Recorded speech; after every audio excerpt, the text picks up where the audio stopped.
This is the all-new generation of the Kia Sportage. We'll tell you all you need to know about the long wheelbase and the short wheelbase version for the different markets worldwide. Let's start here in the front. This is the new GT line, the sporty design package. And it has here the special front grille. But in general, the new styling is really massive, very strong.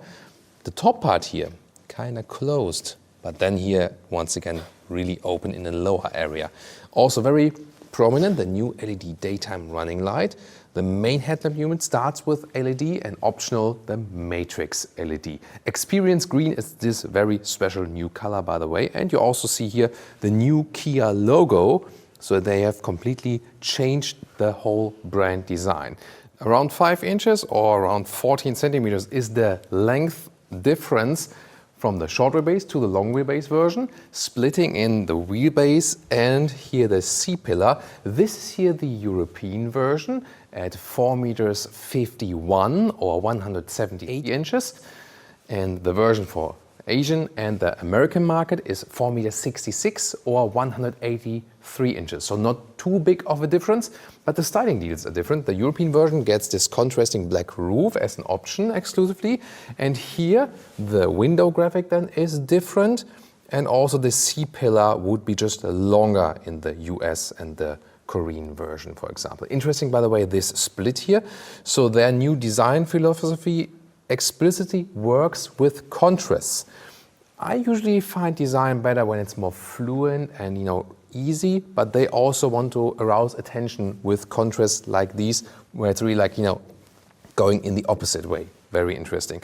The GT line also features the painted wheel arches right there. These are also dark 18-inch wheels. The wheel sizes go from 17 to 19 inch, so there are even bigger ones available. In general, you can see a rather sporty approach for the side and rather fluent designers in the front part. Also, once again, for the front wheel arch, we have it in paint again. The base version you would just get with the normal black wheel arches. And here also in the GT line, the contrasting mirror caps also in black. So you see they are actually playing around a little bit, and then especially here towards the rear, even more stressed in by this black roof contrast we see here. There is also a new distinctive design for the rear. Look at these curved forms here, and then very modern tail lamps right there, and some contrasting elements, for example here, and this off-road diffuser kind of style. And gladly, we have no fake exhaust whatsoever. Suspension-wise, by the way, you start with the base suspension, and optionally you can get an ECS, electronically controlled suspension, so an adaptive suspension is also available. What do you think about design here? Tell me in the comments.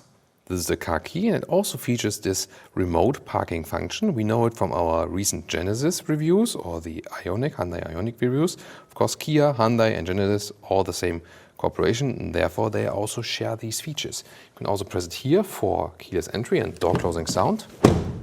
Very solid. Yes, sometimes it's beeping, but that's normal. It's a prototype vehicle, so it also beeps from time to time. Then here, top part here, soft touch. Then you have a nice microfiber insert here in the GT line, and even softer than here for your elbow. There's an optional Hamankaton sound system. And here, my favorite feature, look at that. Really nice design here for the door handles. Not sure if they're practical, but they look awesome. Then the GT line also features this special steering wheel, flat bottom, GT line badge. You have pretty simple and old school controls here for the steering wheel, but I really like to have them because we see so many, capacitive BS nowadays that it's good to have a volume control with a real button at the steering wheel on the right side and rather for the cruise control.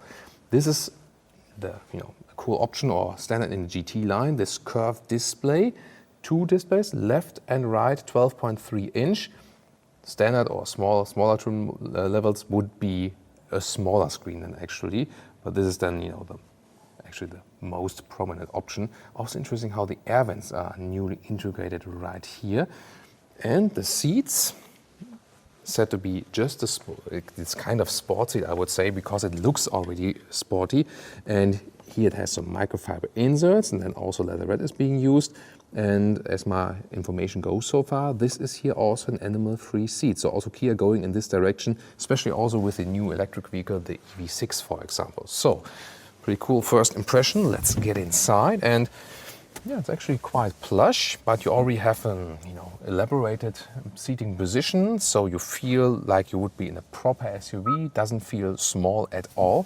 The steering wheel, up, down, in and out. Here the store columns move alongside, but again, it's a prototype vehicle. We'll check again in our final review then when we can drive the car. Of course, stay tuned for that and always stay subscribed for our driving reviews.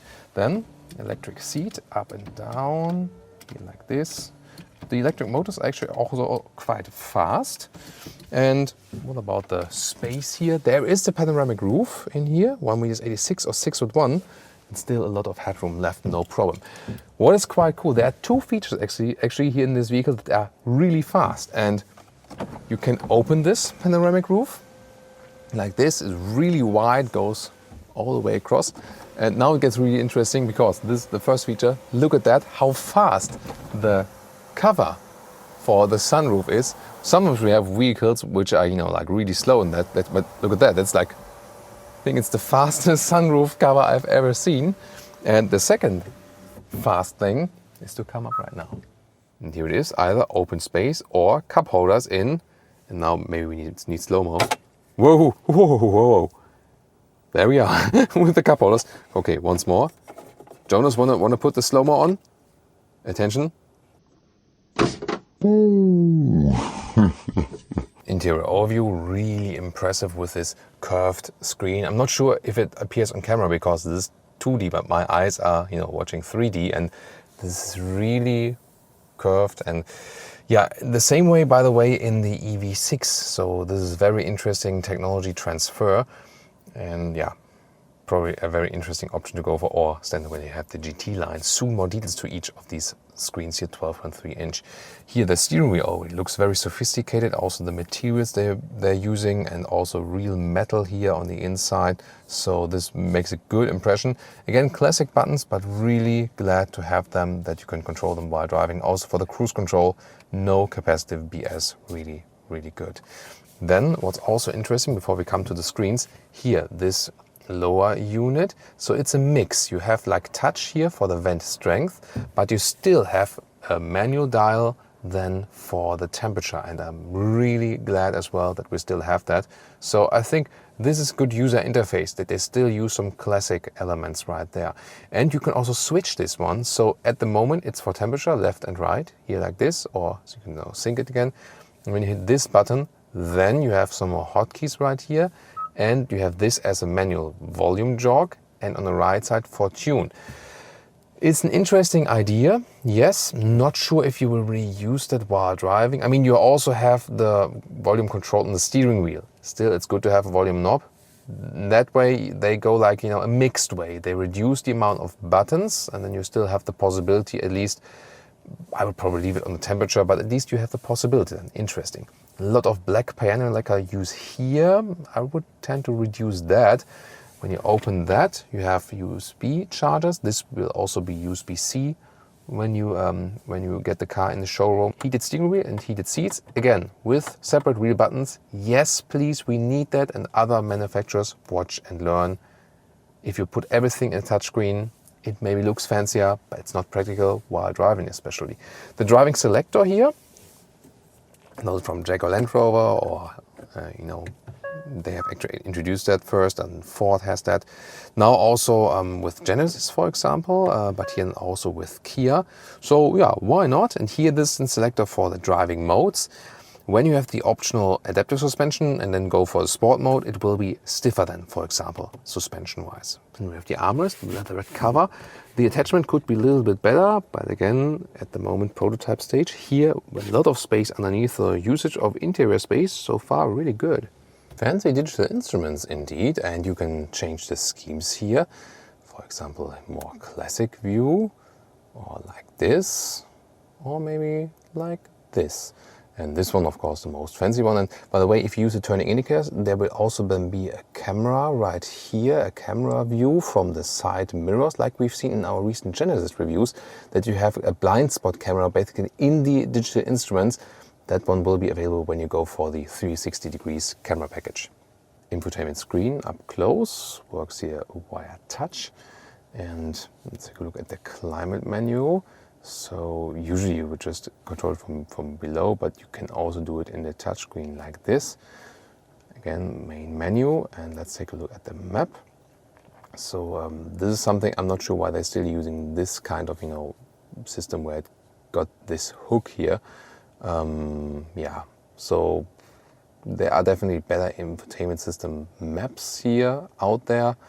That basically does the job. The alternative would be using the Apple CarPlay, and there we go. Nice integration all the way over the screen, so that works very well. And let's listen to this sound system. And we have here the Hamankaton sound system. And it's actually very nice, true surround. And I can also recommend this song. On the rear doors, we have hardpack material. We'll see about that in the final vehicle at the later stage. But here on the back seats, you also have the same styling as in the front seat. And it's also a very plush atmosphere. Legroom-wise, of course, the dimensions in the EU version have not changed much. But here then, still some legroom left if the tall driver is driving. This would then be a difference to the Korean or the American version. Then you have a little bit more legroom. Here also very interesting hanger here for the jackets. So integrated in the head restraint. That's an interesting idea. And also the headroom in the rear. Of course, with the panoramic roof, it gets closed, but for me it works. If you want more headroom in the rear, then leave out the panoramic roof. You can also adjust the angle of the back seats like this, more upright or more than sleeping position. And then here, cup holders. They are not adaptive, but they are at least not that shallow. There we go. An interesting spot here for the USB chargers in the rear. This will be updated material later on in the final vehicle, and also there will be more USB-C chargers in the final vehicle when it's not prototype anymore. You maybe know it from the platform brother, the Hyundai Tucson, that there's also the function that you stand here with the key in your pocket and the hatch opens automatically. That's of course a very practical function. Here the electric hatch then in general can also be opened with the button below. And then we have 590 liters for the EU version and some 50 liters more for the long wheelbase version. Here, very nicely done with the rails left and right for that cover. And you can see here the backpack fits in easily. The width is at 1 meter or 40 inches, and here the length 34 inches or 85 centimeters. Overall, very well usable square dimensions. Underneath here, there's some more space. Only if you have the plug-in hybrid version that is coming up, then you will not have this additional space right there. You can also fold the seats from here, like this, and you see they easily fold, almost flat from here. So they have a lot of space, and let's see if you want to transport some furniture or something. Let's take it that way. So it's about 67 inches or 170 centimeters. Overall, well usable. Engines, front-wheel drive or all-wheel drive, and it's easy to remember, always 1.6 liter 4 cylinders. One diesel available, then there's one pure petrol engine, at least some mild hybrid technology. Then there's an inbuilt petrol hybrid, the one you can see right here. This then already has some 230 horsepower system output, and then there's a plug-in hybrid, 265 horsepower, and at least some 40 kilometers or 25 miles of pure electric range. They promise, of course, a little bit more, but I'm talking like realistic range. So interesting that they have mild hybrid, inbuilt hybrid, plug-in hybrid, and then next to that still the diesel. Pure electric, that's then the task rather of the Kia EV6, which is somewhat then size-wise in the same segment.